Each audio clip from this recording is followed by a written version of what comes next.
Welcome to the Dating Unsettled show where we dare to date differently. I'm your host, JoyOfodu. Did you miss me? I missed you. It's been real, everybody. Let me get into exactly what I've been up to. Dating Unsettled has seen landmark growth. And when I say growth, I'm not talking about pure numerics.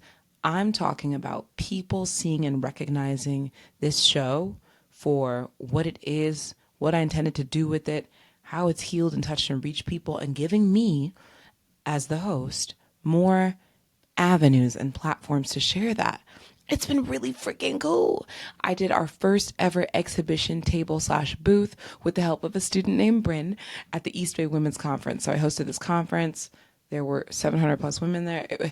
Insane, insane. At the Leisure Center, I was on stage from day till night. And in between, I was sharing Unsettled with people, meeting other unsettlers and other listeners of the podcast and followers of my comedy. That was nuts. That was nuts. That was just on the 5th. Other than that, it's been a very busy year. Disney invited me to do some work with Iwaju. Netflix invited me on Players. I got involved with an animated series that's going to be coming up. I've been getting cast in a couple different SAG productions. I was announced as an ambassador of American Black Film Festival. I announced my year-long dress partnership with Akira. I had the chance to review BHC Chicken, which is the first ever US-based restaurant from this Korean chain. I just partnered with DirecTV on promoting Abbott Elementary, and that doesn't even cover it. I've been able to support a lot of friends, as well as just talented filmmakers in screenings this year, from Book of Clarence to Black Friday, from Kalechi Noadibia to, oh my God, I just feel like I've been in the theater a lot, to Players. So yeah, there's been a lot of premiere action. It's been really good. I want to get into, on this episode in particular, Love is Blind. There's so much to talk about with Unsettled and my hopes and dreams for it as you all have been following along. But let's just dive into the season, shall we? I want to go character by character because, when I talk about Love is Blind, I'm not speaking about these people like real people. And that's not to dehumanize them, but it's to recognize that they probably don't have the ability to fully present themselves well-rounded, well thought out, healed in the small context of like a 24/7 filming reality show. They just don't. We are seeing them at, some of their highest, aka proposals, and lowest, aka Chelsea following Jimmy into the bathroom moments. So I want to judge these folks as characters of a narrative, of a show, not as humans. All humans are worthy of redemption. So let's dive straight in. AD. AD has been the talk of the town. I've seen different think pieces on AD. My thing with AD is I can absolutely see a Black woman who has fought for the love story that she wanted. For those who are following season 6, she pairs up with Clay. And as we've seen, and this is a full spoilers experience, so if you are not ready for a full spoilers experience on Love is Blind, do not keep listening. Watch up to everything that's available on episode 12, get into all the social media, and then come listen. Okay. For AD, I saw a Black woman who's willing to fight for what she wanted, and I think that's novel. And I also award her and applaud her for doing something that I've advised a lot of people to do, right? Which is, don't expect like a finished package from everybody that you meet, especially men. Women mature faster than men. Women multitask better than men. Women are probably, I'm going to guess on this one, probably more likely to voluntarily seek therapy. A cousin of mine, Chika Ofodu, she's pursuing her PhD and she's actually studying this right now. So I really hope to have her on the show someday. How Black women seek out therapy. But AD is somebody you can tell has done a lot of work on herself, but as she self-proclaims, kind of goes after and chases red flags. If there's a red flag, she's finna flag it down. And this bites her in the butt with Clay because Clay says no at the altar. I have never been so livid, so angry as when Clay said no in front of her face. And it's not turning her down and saying, oh, I think this is going to be better for you in the long run, and I'm just not that man, and I got healing to do. That's fine. That's noble. Maybe your contract says you have to go all the way. That's fine. What gets me still with Clay is the moment where he laughed in her face at the altar and said, why is the timeline so important though? While smiling, knowing damn well that he and AD have already addressed that fact. That pissed me off. That pissed me off. I was mad. Like, I've never felt so secondhand disrespected through a screen. All the many things Clay said about AD, from I can work with that to some random quip about her finances, the same creative freelancer finances that you have, sir. All of that I was willing to put aside for the greater good. What I couldn't put aside is a topic that they have already addressed in private multiple times, both on the beach when they were on vacation and also in the kitchen, talking about readiness and how she didn't want to move forward if they didn't get married. And then you have Clay sitting there going, but why is it so important though? Like, why do we have to get married though? Nigga, you think it's a joke? You think it's a game? You think it's a game? It's not a game. That was heartbreaking for me, frustrating for me, disrespectful for me. We could get into all the narratives of like Clay, his daddy, as Miss Tina B puts out, acting like infidelity is a disease that you can catch or some sort of communicable disease when it's really not. I do believe in inherited traumas, generational traumas in ways, but what I was talking with Yvonne, my boyfriend, about that I couldn't wrap my head around in regards to Clay, and I guess I'm jumping from AD to Clay here. What I couldn't wrap my mind around in regards to Clay is this like fear that you're going to cheat. Like, I don't know if I'm not trying to make myself sound good. I'm being honest. I'm just a weird kind of special person to where if I say I don't want to do something, I don't want to do it. If I say I want to do something, I want to do it and I'm going to do it. There's very little wavering. Oh, maybe. Oh, I could be tempted. Like, if I want it, I want it. If I don't, I don't. So I'm not understanding how Clay's sitting there in front of cameras and in front of his partner and his own self, not sure whether or not he's going to cheat if he enters a commitment. I don't get that like lack of self-control. I don't. Explain it to me like I'm two. You can inherited trauma. This you can. Well, he's a man. No, if you're in front of somebody and you want to cheat, you can cheat. If you're in front of somebody and you don't want to cheat, you don't have to cheat. It's like he's acting like somebody's like gonna make him cheat.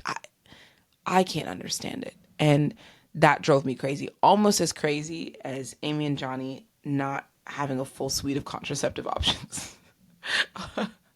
It almost drove me that crazy. AD, I wish her very well. I wish her away from Clay. I don't know if she's currently with Clay. If she is and they worked it out, then God bless them if this process brought them together. But my heart always breaks when I see a Black woman want something so bad and put so much work towards something that isn't feeding her back. And I think there were moments where Clay was feeding her back. So it's not fully on AD. Like, I can see to where he's like, yeah, baby, I don't have the info. You're going to have to lead me here. Okay.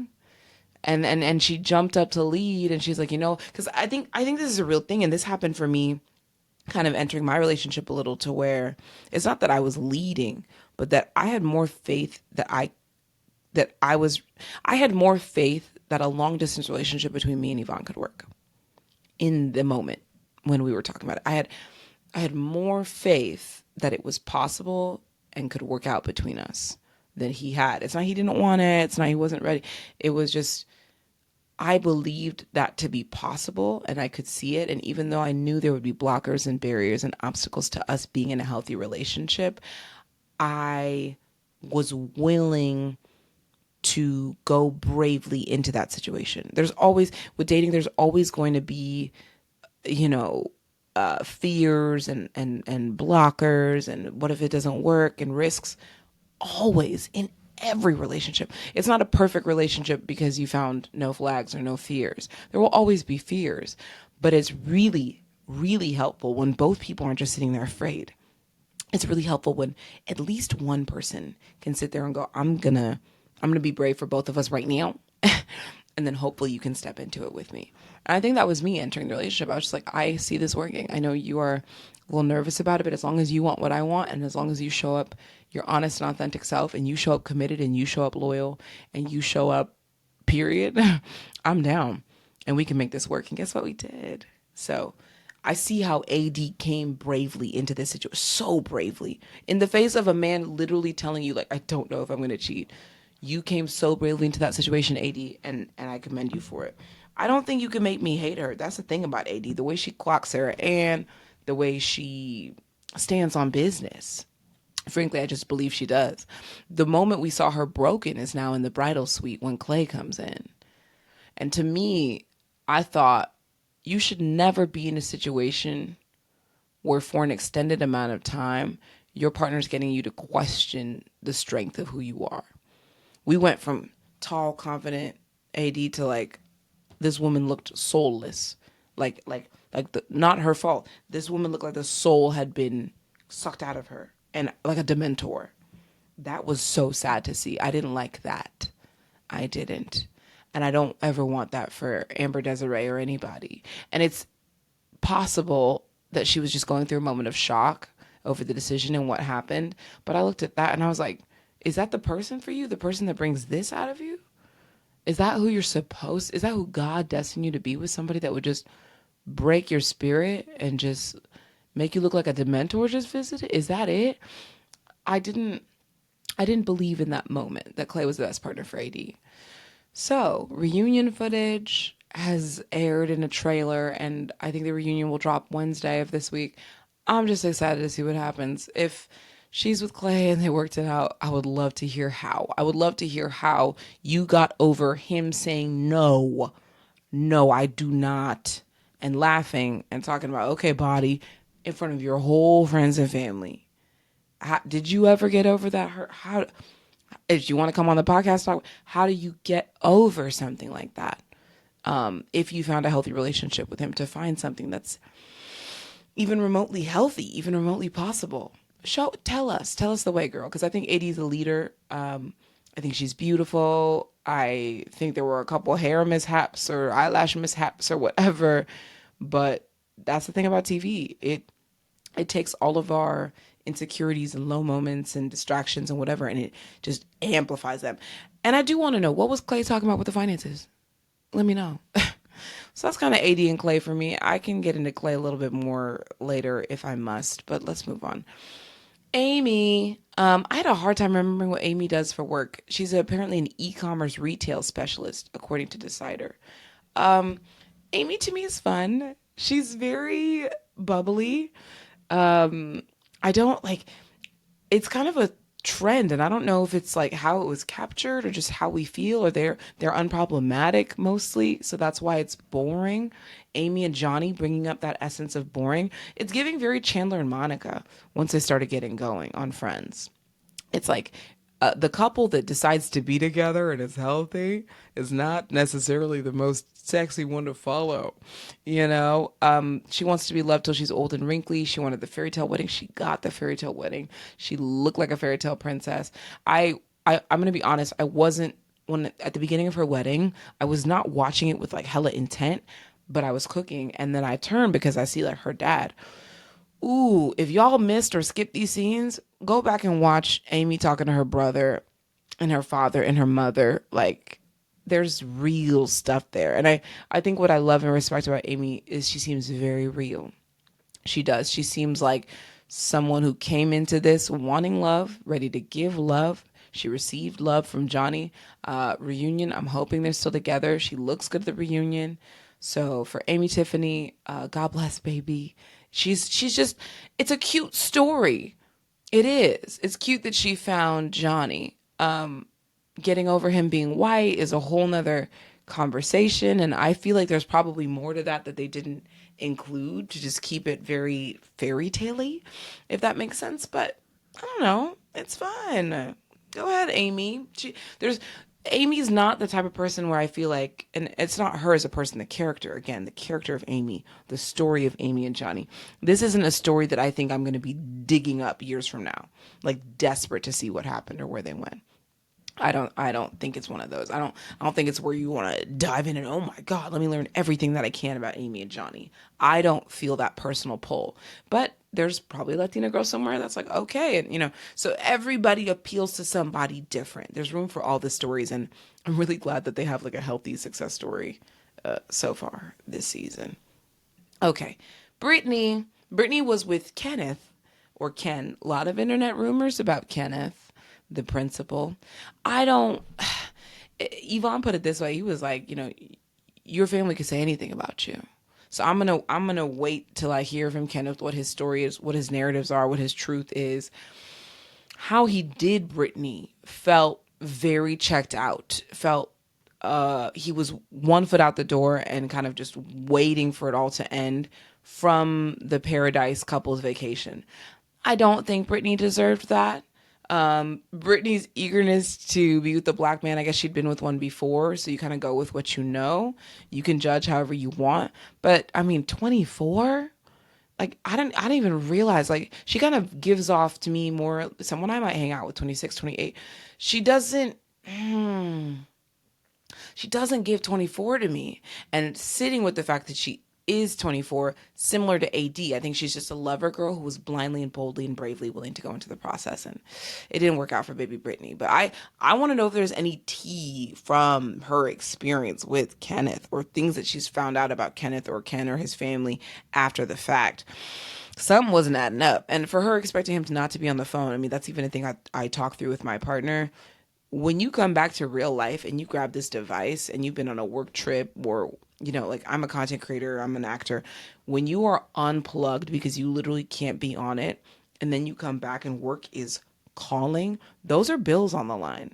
I think that's just maybe a conversation couples need to have of like, all right, the second we get home maybe isn't where we're loving on each other since we just went on a 2-week vacation. Like, I feel like if Yvonne and I ever literally like fly anywhere and then come back to California, it's this or Northern California, is this aspect of like, all right, babe, I'm gonna do my thing, and get adjusted and get acquainted. I'm not looking to be like all over him, just because we're back in a comfortable space. Like, I think you need to take care of business. And I think Ken was doing a mixture of taking care of business and also texting somebody he probably shouldn't have been texting. Okay, Chelsea. That's just my theory. That's my theory. Chelsea D. Blackwell. So Chelsea was with Jimmy. Um, the I'm gonna be so careful because again, these are characters.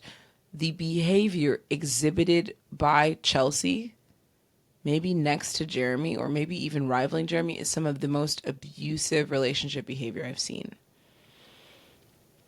And that is scientific. If you look up signs of abuse, and that's not to say that she was always this way or she's never gonna be healthy or anything like that, but I think what we'll probably see from the reunion with Chelsea is her reflecting on that behavior and being like, "Oh my God, I cannot believe that was me." Because it's one thing when you're in it or you're consuming alcohol and you're fighting, which not recommended. You're trying to get your partner to feel good or people please or like you or whatever. Like, it's one thing when you're in it, and I think it's probably a whole nother thing to see it on TV. And it really gives me almost like Trey and Raya from Ultimatum, like just these like ugly moments of character where you're like, crap. And like I think it's going to be really rough for Chelsea. It's already rough for Chelsea online. Even socials. Ooh, even socials, it's rough for Chelsea. So for me with Chelsea, I think there are a couple of things that you could see her exhibit that call to how dangerous women can be in relationships when unhealed. And this isn't to come against us, but just to be aware. It's not just men who can abuse in relationships for those who are in hetero relationships like I am. There are ways that you too can cross boundaries, that you too can exhibit abusive behaviors. One, for example, is if your partner has gone to another room and has decided that they don't want to be part of the argument or they need space, you following them into that room or opening the door and being like, let me in, don't shut me out, that's an abusive behavior. Another is fishing. And I love that Jimmy has these slight moments of mental acuity where he calls out the abuse that he's receiving from Chelsea. And he's like, you're fishing for stuff. You're just throwing out random women's names and accusing me of being with them.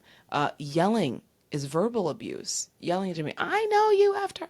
Yo, like, I thought originally that was going to be about Jessica, and then to like watch this series in real time and see that she's making an accusation about one of his friends that he's already discussed with her in private to get her to a place of like vulnerability and security.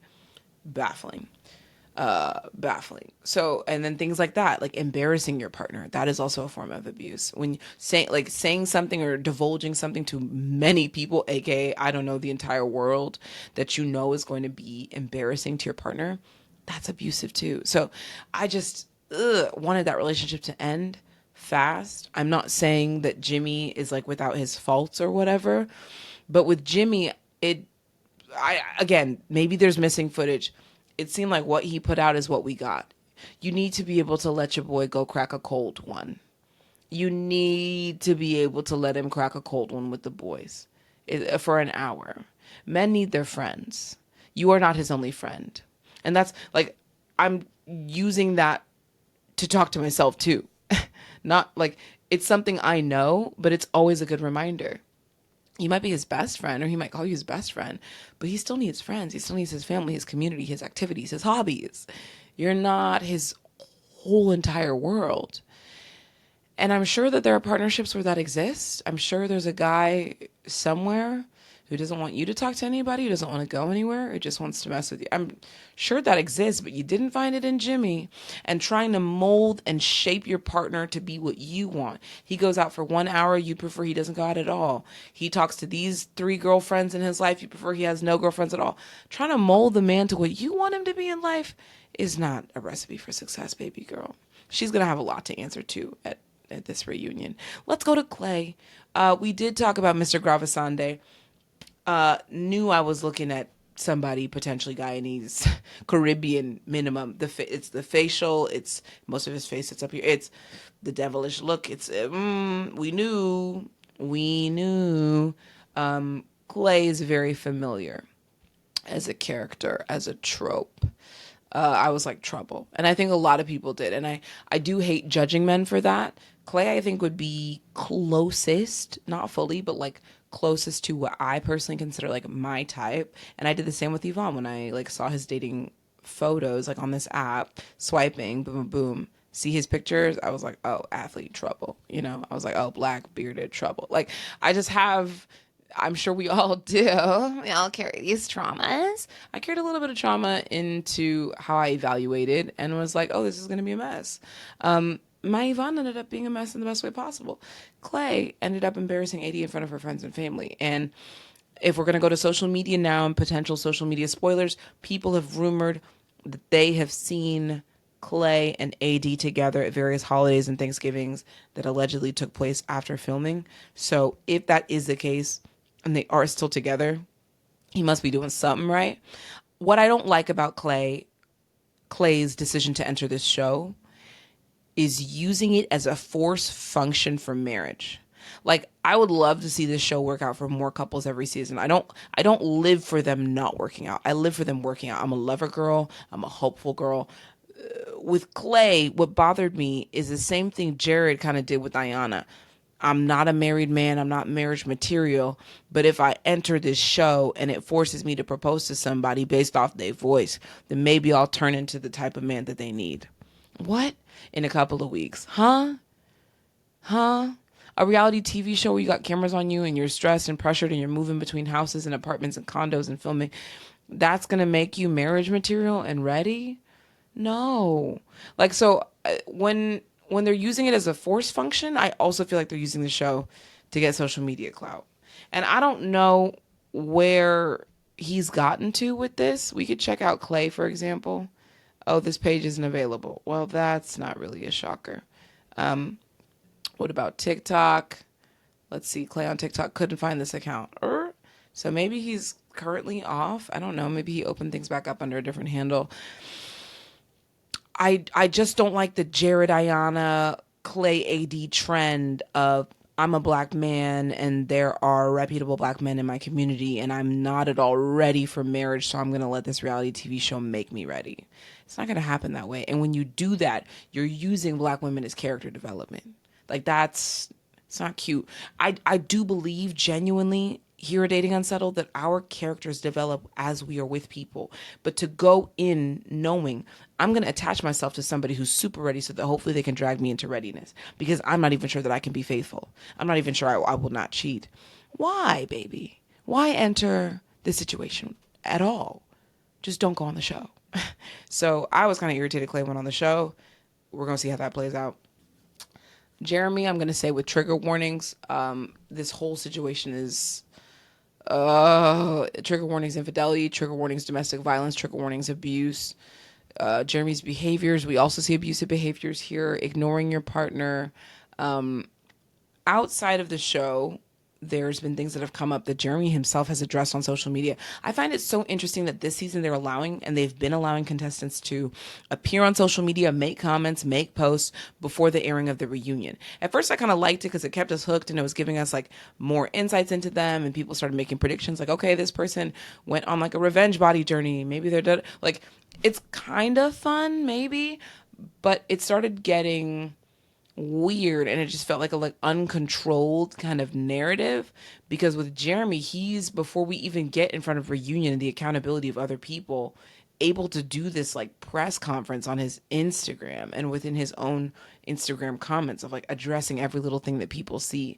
And it goes to what Jared Freed honestly says on The Bachelor about Bachelor contestants, is that you went from a series of people who were falling in love before social media to falling in love in their social media to falling in love for social media to I'm so horrified about what social media will say that I'm not even myself. And every single person, as they're making makeup decisions, is conscious of what people are going to say because of social. Jeremy very much gives that, and at the same time messed it all up. I could not believe he told Laura, I gave you my location, and then at that location was with Sarah Ann 2 to 5 a.m. Laura better than me, because I'm not tracking a man between 2 and 5 a.m. I'm just not. I'm eagerly, I talked through this with Yvonne. I was like, okay, well, what if this happened? What if that happened? And we switched roles. I am eagerly waiting to see what happens when you come home and what you say about where you are. I want to know the truth. Just tell me the truth. I don't need a story. I don't need it to sound better. I don't need you to package it.